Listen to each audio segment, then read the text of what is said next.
Joining me for more on our breaking news, retired Admiral James Stavridis. He's MSNBC's Chief International Security and Diplomacy Analyst and the former Supreme Allied Commander for NATO. Admiral Stavridis, as always, thank you very much for coming to the show. First and foremost, what do these strikes signal to you about U.S. priorities in the Middle East right now? Well, I think the Pentagon and the White House may try and differentiate a bit between these, but it's all one piece. Just as Iran is controlling Houthis, Hezbollah, Hamas, and all of the groups in Syria and Iraq, the United States, on the other hand, is fighting a multi-pronged, multi-front campaign against all of that. This particular set of strikes tonight is part of the maritime effort here. So think of what's happening in Syria and Iraq as kind of the land combat.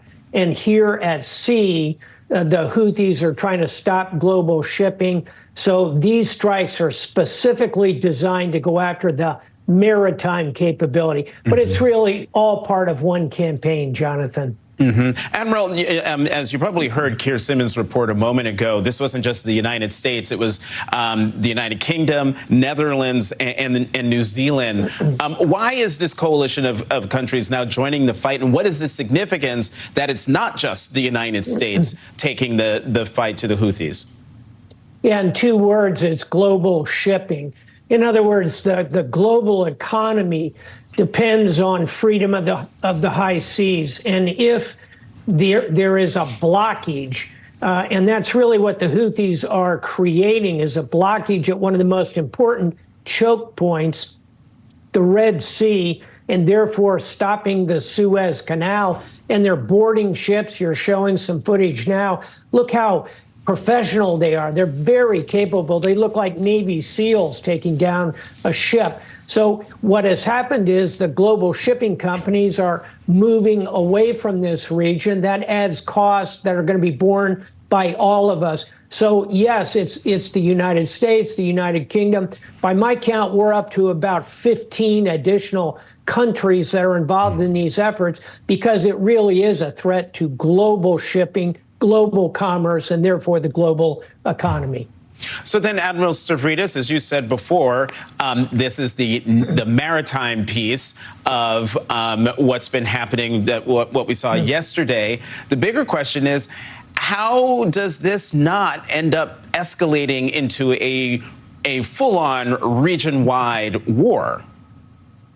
Well, first and foremost, neither of the two principal adversaries here, and I would score that as Iran and the United States, neither Tehran nor Washington want to blow this thing up into a major war. Pretty obviously, in Washington, President Biden is in a re-election year. He doesn't want a big war in the Middle East. And in Tehran, the mullahs know ultimately they would lose, and lose a significant chunk of their military capability if this came on to a full-blown regional war. So, Jonathan, I think we're going to see continuing strikes. It's a possibility it could escalate to a full-on war, but I think that's a low probability of that occurring. The incentives run in the other direction, both in Tehran and in Washington. Final thought, though, an inadvertent incident could really send this high order. I'll give you an example. If a Houthi missile got through U.S. Navy defenses, hit a U.S. Navy warship, sank it, we lose 100+ sailors. That's the kind of incident that would spark this thing in a high-order direction. So you're right to be concerned about it. You know, Secretary of State Antony Blinken, as I reported earlier, is due to arrive in the Middle East tomorrow. He is heading to Saudi Arabia. What will his presence mean for the U.S. military response, if any? I don't think it'll shift the way the U.S. military is responding. These are two separate tracks at this point. Tony Blinken, who's doing magnificent work, I think he's on his 5th shuttle trip to the region. He is very focused on the longer-term peace outcomes, hopefully moving toward a two-state solution, hopefully getting some traction on getting remaining hostages out, hopefully on providing additional humanitarian aid to these desperate civilian populations in the Gaza.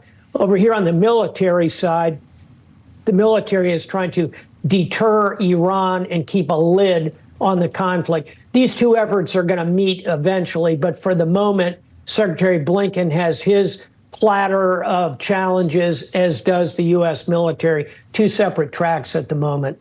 Let's say Secretary of State Blinken is successful in achieving all the things you just laid out there, including a ceasefire. How much would peace in Gaza lessen tensions with Iran?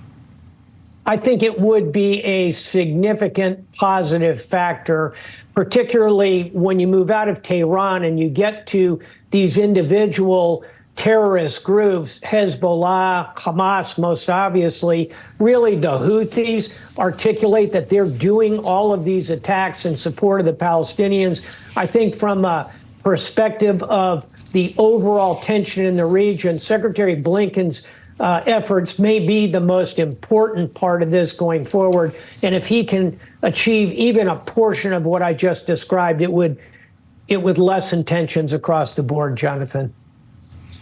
Retired Admiral James Stavridis, as always, thank you very much for coming to the Saturday show. Thanks, Jonathan.